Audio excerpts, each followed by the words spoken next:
Hello friends, তো অন্যান্য দিনের মতো আজকেও আমি একটি চাকরি সম্পর্কিত বিজ্ঞপ্তি বা নতুন নোটিফিকেশন নিয়ে এসেছি, যেটি কিন্তু এসএসসি বা স্টাফ সিলেকশন কমিশনের আন্ডারে কিন্তু রিকোয়ারমেন্টটি হবে। মানে আমাদের ওয়েস্ট বেঙ্গলে এসএসসি বা স্কুল সার্ভিস কমিশন নয়, এটা কিন্তু স্টাফ সিলেকশন কমিশনের এসএসসি, মানে যেটা কেন্দ্র সরকারের যে সংস্থাটি রয়েছে সেটারই বিজ্ঞপ্তি প্রকাশ হয়েছে। এই বিজ্ঞপ্তিতে কী বলা হয়েছে, এটি হচ্ছে sub inspector in Delhi police এবং সেন্ট্রাল আর্ম পুলিশ ফোর্স বা সিএপিএফ।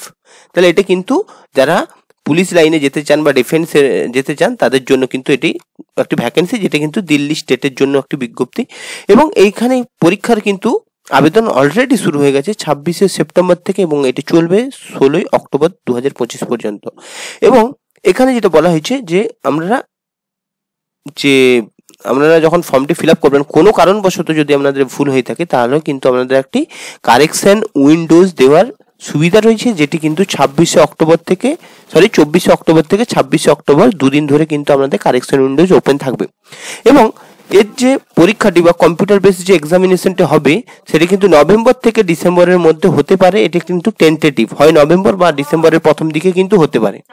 তো এখানে কিন্তু দুটো যে পোস্ট রয়েছে সেটি হচ্ছে সাব ইন্সপেক্টর দিল্লি পুলিশ আর একটা সিএপিএফ বা সেন্ট্রাল আর্ম পুলিশ ফোর্স। এই দুটি পোস্টের জন্য কিন্তু বিজ্ঞপ্তি আছে। তো এখানে আমরা কিন্তু স্যালারি স্কেলটি দেখে নেব যে সাব ইন্সপেক্টর জিডি বা সেন্ট্রাল আর্ম পুলিশ ফোর্সের যে ভ্যাকেন্সি তার কিন্তু পে লেভেল স্কেল 6 অনুযায়ী আপনার স্যালারি হচ্ছে ইনিশিয়াল স্যালারি 35,400 থেকে এটা কিন্তু 1,12,400 টাকা পর্যন্ত হবে। এবং এটি কিন্তু গ্রুপ বির কিন্তু নন গ্যাজেটেড একটি পোস্ট। এবং দ্বিতীয় যে পোস্টটি আছে সেটা হচ্ছে সাব ইন্সপেক্টর এক্সিকিউটিভ, সেটা মেল আর ফিমেল দুটোর জন্য কিন্তু হবে। তার এটা কিন্তু গ্রুপ সির একটি ভ্যাকেন্সি। এবং এটি কিন্তু পে লেভেল 6 অনুযায়ী ইনিশিয়াল স্যালারি হচ্ছে 35,400 থেকে 1,12,400 টাকা পর্যন্ত স্যালারি আছে। এরপর এখানে টেন্টেটিভ যে ভ্যাকেন্সি বলা হয়েছে সেটা দেখুন যে সাব ইন্সপেক্টর মেলের ক্ষেত্রে এখানে কিন্তু টোটাল 142টি কিন্তু ভ্যাকেন্সি আছে, যার মধ্যে কিন্তু জেনারেল আছে আপনাদের 63টি এবং ওবিসি 35, এসসি আছে আপনাদের 19টি ভ্যাকেন্সি এবং এসটি আছে আপনাদের 10টি ভ্যাকেন্সি এবং ইডব্লিউএস 15। টোটাল 142টি ভ্যাকেন্সি আছে এটা মেলের ক্ষেত্রে। এবার আমরা কিন্তু ফিমেলের ক্ষেত্রে সাব ইন্সপেক্টর এক্সিকিউটিভের দিল্লি পুলিশের ফিমেল যে পোস্ট সেখানে কিন্তু টোটাল পোস্ট হচ্ছে 70টি পোস্ট, যার মধ্যে তো এখানে কিন্তু টোটাল ভ্যাকেন্সি আছে 70টি, যার মধ্যে কিন্তু আনরিজার্ভ হচ্ছে 32টি ভ্যাকেন্সি আছে এবং হচ্ছে ওবিসি 17টি ভ্যাকেন্সি, এসসির 9টি ভ্যাকেন্সি আছে, এসটির 5টি এবং ইডব্লিউএস এর 7টি। টোটাল কিন্তু 70 ভ্যাকেন্সি আছে। এটা কিন্তু শুধুমাত্র ফিমেলের ক্ষেত্রে। এরপর হচ্ছে সাব ইন্সপেক্টর জিডি সিএপিএফ বা সেন্ট্রাল আর্ম পুলিশ ফোর্সের ক্ষেত্রে যদি আমরা ভ্যাকেন্সি দেখি সেটা কিন্তু আপনাদের 2861টি ভ্যাকেন্সি রয়েছে। এবার এখানে কিন্তু আপনাদের ভাগ করা আছে, এটা মেল এবং ফিমেল দুজনেরই কিন্তু ভ্যাকেন্সি আছে। তো আপনারা এখানে কিন্তু এই যে যেটা আছে সিএপিএফ তার মধ্যে কিছু ক্যাটাগরি পড়ে, যেমন হচ্ছে সিআরপিএফ, বিএসএফ, আইটিবিপি এবং সিআইএসএফ এবং এসএসবি। এই কয়েকটি ভ্যাকেন্সি কিন্তু সিএপিএফ এর মধ্যে পড়ে, যেটা কিন্তু দিল্লি পুলিশের মধ্যে কন্ডাক্ট করানো হবে। এবং এখানে মেল ফিমেল কিন্তু ভাগ করা আছে। দেখুন এখানে আপনাদের সিআরপিএফ এর জন্য টোটাল কিন্তু আপনাদের ভ্যাকেন্সি আছে 1029টি, বিএসএফ এর জন্য হচ্ছে 223টি এবং আইটিবিপি মধ্যে আছে 233 এবং হচ্ছে সিআইএসএফ এর মধ্যে 1294 এবং এসএসবির মধ্যে আছে 82টি। টোটাল কিন্তু 2861টি টোটাল ভ্যাকেন্সি আছে এখানে। এবারে যেগুলো সিআরপি বললাম 1029টি ভ্যাকেন্সি বললাম, সেখানে কিন্তু মেল এবং ফিমেল এগুলো ভাগ করা আছে, আপনারা দেখে নেবেন। এরপর এখানে কিন্তু আপনাদের এজ রিল্যাক্সেশন যেমন থাকে এসসি এসটির 5 বছর এবং ওবিসির 3 বছর, ইডব্লিউএস এর 10 থেকে 15 বছর, সেই কিন্তু এজ রিল্যাক্সেশনগুলো আপনারা পেয়ে যাবেন। কিন্তু যাদের এখনো রয়েছে সময় তাদের কিন্তু এজ রিল্যাক্সেশন দেখার কিন্তু কোনো রকম দরকার নেই। তো এখানে কিন্তু যে নর্মাল যে এজ লিমিটটা বলা হয়েছে সেটা কিন্তু 20 থেকে 25 বছর। 20 থেকে 25 বছর এজ লিমিট হলেই অ্যাপ্লাই করতে পারবেন। এবার কোনো কারণবশত আপনারা যদি কাস্টের হয়ে থাকেন তাহলে এসসি এসটির জন্য এসটির জন্য কিন্তু 5 বছর আপনারা অ্যাড করে নেবেন এবং ওবিসির জন্য কিন্তু 3 বছর অ্যাড করে নেবেন। তো এটা এজ লিমিট যে অন্যান্য যে গভর্নমেন্ট জবে থাকে সেরকমই কিন্তু এজ লিমিট রয়েছে। এরপর আমরা এখানে কি দেখব না, এখানে আমাদের কিন্তু যে এক্সাম মোডটি কি বলা হয়েছে সেটা আমরা প্রথমে দেখে নেব। এখানে এডুকেশনাল কোয়ালিফিকেশন কি বলা হয়েছে। এখানে কিন্তু আপনাকে অবশ্যই ব্যাচেলার ডিগ্রি বা গ্র্যাজুয়েশন থাকলে তাহলে কিন্তু আপনারা এই সমস্ত পোস্টের জন্য অ্যাপ্লাই করতে পারবেন। এবং এরপরে আমরা কিন্তু যেটা দেখছি সেটা কি না, কিভাবে রিকোয়ারমেন্টটি হবে তার আগেও আমরা দেখে নিচ্ছি যে কিভাবে অ্যাপ্লাই করব। তো এই যে অফিসিয়াল ওয়েবসাইট আছে ssc.gov.in, এই ওয়েবসাইটে গিয়ে কিন্তু আপনাদের প্রথমে ওটিআর বা ওয়ান টাইম রেজিস্ট্রেশন করতে হবে। রেজিস্ট্রেশন করার পর কিন্তু আপনারা অ্যাপ্লিকেশনটি ধীরে ধীরে কিন্তু ফিল আপ করতে পারবেন। তো এইভাবে কিন্তু আপনাদেরকে আবেদনটি করে নিতে হবে। এবং এখানে সিলেকশন এখানে অ্যাপ্লিকেশন ফিস যেটা বলা হয়েছে, এখানে কিন্তু আপনাদের জেনারেল বা ওবিসি হলে কিন্তু 100 টাকা, এবং যদি কোনো মেয়ে বা SC ST বা এক্স সার্ভিস হন তাহলে কিন্তু কোনো রকমের টাকা আপনাদের লাগবে না। আর এখানে দেওয়া আছে দেখুন আপনাদের কারেকশন উইন্ডোজ 24 অক্টোবর থেকে 26 অক্টোবর পর্যন্ত কিন্তু আপনাদের কারেকশন উইন্ডোজ কিন্তু আপনাদের থাকবে। এরপর আমরা এক্সাম সেন্টার অফ এক্সামিনেশনগুলো আমরা দেখব। তো যেহেতু আমরা এখানে কিন্তু দেওয়া আছে কোন কোন সেন্টারে কী কী এক্সাম হবে, তো আমরা যেহেতু কলকাতার মধ্যে থাকবো, এটা কলকাতার ওয়েস্ট বেঙ্গলের মধ্যে কোথায় কোথায় এক্সাম সেন্টার পড়বে, আসানসোল, কলকাতা, হাওড়া, শিলিগুড়ি, বারোয়ান এবং দুর্গাপুর, এছাড়া সুরি, এই কয়েকটি জায়গায় কিন্তু আপনাদের পশ্চিমবঙ্গের যদি হয়ে থাকেন তাহলে কিন্তু আপনাদের এক্সাম সেন্টার পড়বে। এবং এখানে যে ব্যাপারটি বলা হয়েছে, এবং এখানে আমাদের যে অফিস হবে সেটা কিন্তু রিজিওনাল অফিস ইয়ার staff selection commission 8th floor, Acharya Jagadish Chandra Bose, Kolkata. এখানে কিন্তু আপনাদের মেন অফিস হবে। এরপর এখানে বিভিন্ন স্টেটের রয়েছে, আপনারা যেহেতু অন্যান্যগুলো দেখবেন না ওয়েস্ট বেঙ্গলের, তো ওয়েস্ট বেঙ্গলের দেখবেন।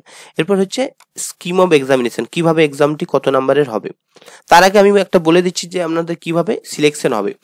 প্রথমে হচ্ছে আপনাদের পেপার 1 হবে। পেপার 1-এ পাস করলে আপনাদের ফিজিক্যাল স্ট্যান্ডার্ড টেস্ট বা ফিজিক্যাল এফিসিয়েন্সি টেস্ট, মানে হচ্ছে আপনাদের শারীরিক কোনো সমস্যা আছে নাকি সেগুলো মেডিকেলিভাবে ট্রিট করা হবে। তারপরে হচ্ছে যে রানিং ফানিং হয়, এগুলো কিন্তু ফিজিক্যাল এফিসিয়েন্সি টেস্ট এবং ফিজিক্যাল স্ট্যান্ডার্ড এন্ডুরেন্স টেস্টের মধ্যে পড়বে। তারপরে কিন্তু আপনাদের পেপার 2 হবে। তারপরে কিন্তু আপনাদের ডকুমেন্ট ভেরিফিকেশনের মাধ্যমে সিলেকশন হবে। তো আমরা এখানে কিন্তু পেপার 1-এর যে এক্সামটি হবে সেটা দেখে নেব। তো আমাদের এখানে কিন্তু টোটাল আপনাদের 2 ঘন্টার সময় থাকছে। আপনাদের টোটাল কিন্তু 200 নাম্বারে কিন্তু কোশ্চেন থাকবে। দেখুন, জেনারেল ইন্টেলিজেন্স রিজনিং থেকে 50টা question 50 number, general knowledge and general awareness থেকে 50টা কোশ্চেন 50 নাম্বার, এবং কোয়ান্টিটি অ্যাপটিটিউড থেকে 50টা কোশ্চেন 50, এবং ইংলিশ কম্প্রেনশন থেকে 50টি কোশ্চেন। টোটাল কিন্তু আপনাদের 200 নাম্বারের কোশ্চেন, 2 ঘন্টা সময় থাকবে। এরপর পেপার 2 এর ক্ষেত্রে আমরা যদি দেখি, এখানে কিন্তু ইংলিশ ল্যাঙ্গুয়েজ এবং কম্প্রেহেনসিভের কিন্তু 200 নাম্বারে থাকবে। 200 নাম্বার অফ কোয়েশ্চেন হচ্ছে 200টি কোয়েশ্চেন থাকবে, এবং 200 নাম্বার এখানেও কিন্তু আপনাদের সময় থাকবে 2 ঘন্টা। এবং নেগেটিভ মার্ক অবশ্যই কিন্তু থাকবে, যেটা কিন্তু 0.25 করে প্রত্যেকটা কোয়েশ্চেন ভুলের জন্য দুটোতেই থাকবে, পেপার 1 হোক বা পেপার 2 হোক, দুটোতে কিন্তু আপনাদের নেগেটিভ মার্কিং থাকবে। এবং এই হচ্ছে তার এক্সামের যে আমাদের যে পুলিশের, দিল্লি পুলিশ এবং CAPF এর যে সিলেবাস, সেটা কিন্তু এই যে পেপার 1-এর জন্য জেনারেল ইন্টেলিজেন্সের সিলেবাস, জেনারেল নলেজ এবং জেনারেল অ্যাওয়ারনেসের সিলেবাস রয়েছে, এবং কোয়ান্টিটিভ অ্যাপটিটিউডের কিন্তু এখানে সিলেবাস রয়েছে। এছাড়াও ইংলিশ কম্প্রেহেনসিভের সিলেবাস আছে। এবং পেপার 2 এর ক্ষেত্রে কিন্তু এখানে সিলেবাস হচ্ছে ইংলিশ ল্যাঙ্গুয়েজ অ্যান্ড কম্প্রেহেনশন, এখানে কিন্তু পুরো সিলেবাসটা আছে। এরপর আপনাদের এখানে কি বলা হয়েছে যে physical efficiency test height norm for SI in Delhi পুলিশের যে ফিজিক্যাল এফিসিয়েন্সি টেস্টের মধ্যে আপনাদের কিন্তু মেল হলেই আপনাদের কিন্তু হাইট 170 হতে হবে, এবং চেস্ট আনএক্সপ্যান্ড মানে নর্মালি 80 দেখতে হবে, এক্সপ্যান্ড করতে হবে 85।